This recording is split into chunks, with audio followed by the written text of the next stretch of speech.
Cada año, en la noche del 15 de septiembre, millones de voces se unen en un mismo clamor. ¡Viva México!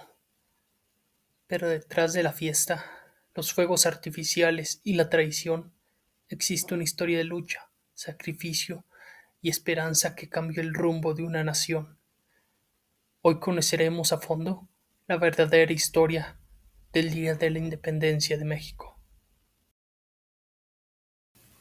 México antes de la independencia. A principios del siglo XIX, México no existía como lo conocemos hoy.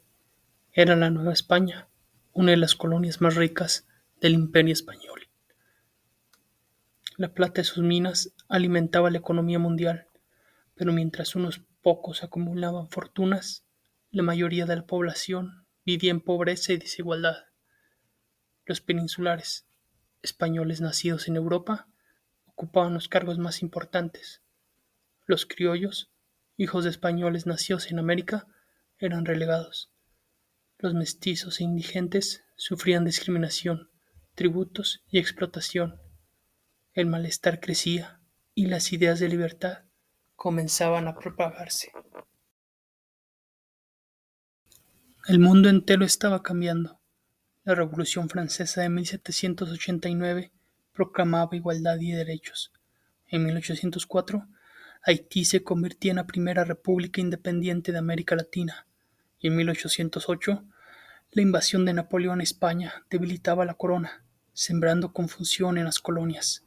En este contexto, los criollos comenzaron a organizar conspiraciones secretas para lograr lo impensable: un México libre del dominio español.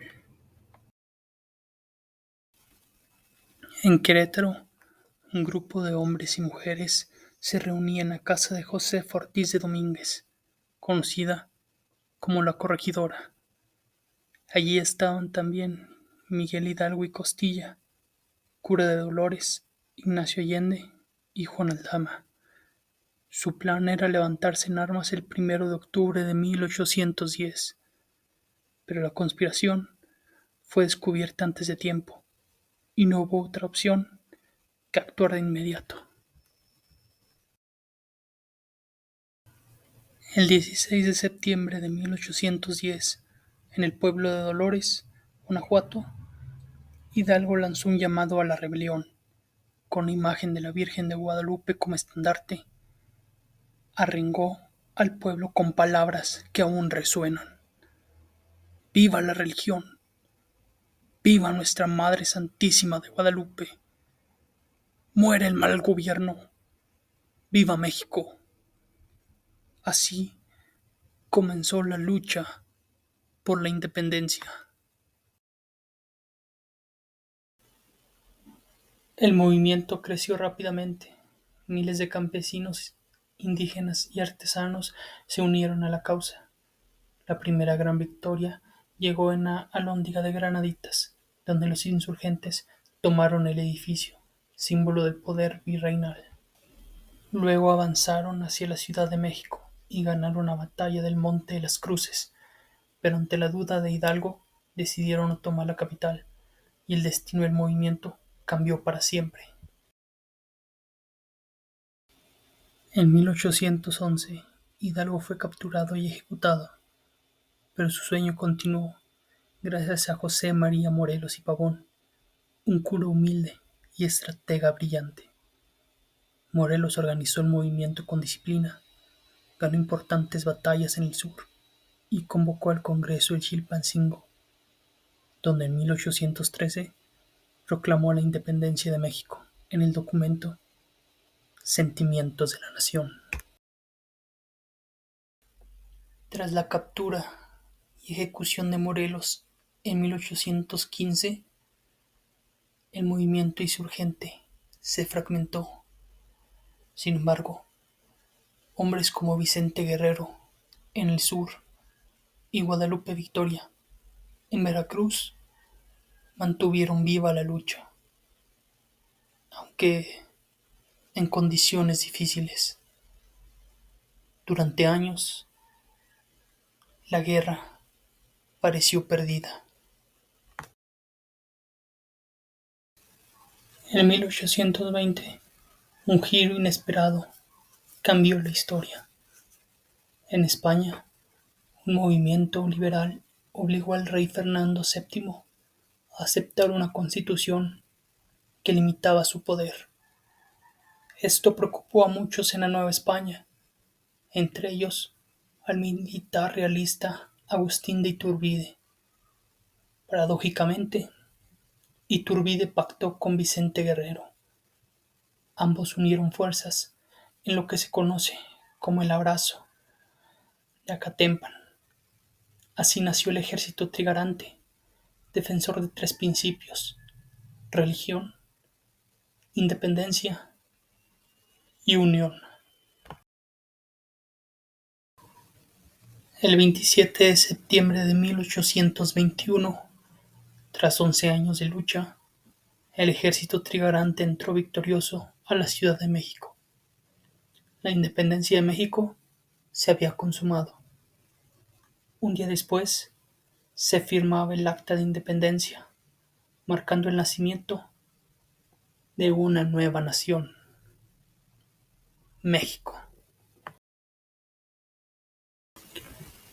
Cada 15 de septiembre por la noche, el presidente o presidenta de México recrea el grito de Dolores desde el Palacio Nacional. Las campanas suenan, la gente ondea banderas y el eco de la historia vuelve a sentirse. El Día de la Independencia no es solo una fiesta, es memoria, identidad y orgullo. La historia oficial suele resaltar a los grandes caudillos, pero la independencia no hubiera sido posible sin el papel crucial de las mujeres. Josefa Ortiz de Domínguez, la corregidora, fue quien dio la alerta que salvó la conspiración de Querétaro. Leona Vicario, una de las primeras periodistas y espías insurgentes, financió con su fortuna el movimiento revolucionario. Gertrudis Bocanegra, organizadora y mensajera, murió fusilada por defender la causa insurgente. Ellas, junto a muchas otras mujeres anónimas, demostraron que la independencia fue una lucha de todo un pueblo, no de unos pocos hombres.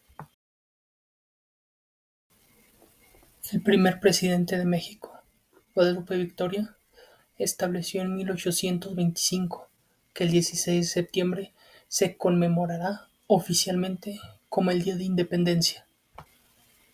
La tradición del grito que hoy conocemos se consolidó con los años. Cada presidente repite la ceremonia desde el Palacio Nacional, evocando aquel amanecer en Dolores. Lo que comenzó como un llamado desesperado a la libertad se transformó en una de las celebraciones más grandes e importantes del país. El estandarte de la Virgen de Guadalupe, que Miguel Hidalgo tomó del santuario de Atotonilco, se convirtió en el primer símbolo insurgente. Para los pueblos indígenas y mestizos, no era solo una imagen religiosa, representaba esperanza, identidad y unión. Con el tiempo, surgirían otros símbolos, como la bandera del ejército trigarante, que dio origen a los colores de la bandera nacional: verde, blanco y rojo. La lucha insurgente no solo enfrentó al ejército realista, sino también la traición interna. Hidalgo fue capturado tras ser delatado, Morelos cayó en una emboscada, y muchos insurgentes fueron fusilados y exhibidos como escarmiento. En Guanajuato, las cabezas de Hidalgo, Allende, Aldama y Jiménez fueron colgadas en las esquinas de la Alhóndiga de Granaditas, recordando durante años el alto precio de la libertad. Mientras México luchaba por su independencia, en el norte, Estados Unidos ya era una república libre desde 1776. Algunos insurgentes veían en este país un ejemplo, aunque con reservas. Al mismo tiempo, Inglaterra y Francia observaban con interés el debilitamiento de España, pues la independencia de México significaba nuevas oportunidades comerciales. No todos los protagonistas de la independencia recibieron el mismo reconocimiento. Hombres como Guadalupe Victoria, Pedro Moreno, Francisco Javier Mina, un español que luchó por la independencia mexicana, y decenas de líderes locales fueron fundamentales, pero quedaron relegados en la memoria popular. Sus historias nos recuerdan que la independencia fue una obra colectiva, no de unos cuantos hombres. Aunque México logró independizarse en 1821, la verdadera libertad estaba lejos de alcanzarse. El país enfrentó guerras internas, invasiones extranjeras, dictaduras y conflictos que marcaron todo el siglo XIX. La independencia fue solo el primer paso de un largo camino para construir la nación mexicana. La independencia de México fue el resultado de la unión de muchas voluntades: curas, militares, campesinos, mujeres y hombres que con sacrificio nos dieron patria y libertad. Hoy celebramos no solo la victoria sobre el dominio extranjero, sino el espíritu de lucha que nos recuerda que ser mexicano es resistir, soñar y construir un futuro mejor. Por eso, cada 16 de septiembre, al escuchar las palabras "Viva México", recordamos que la libertad es un legado que debemos honrar día con día. Viva Hidalgo, viva Morelos, viva Guerrero, viva la independencia y que viva siempre México. Gracias por escuchar y ver todo el video. Si son tan amables de darle like y suscribirse, se los agradeceré mucho. Nos vemos hasta el próximo video.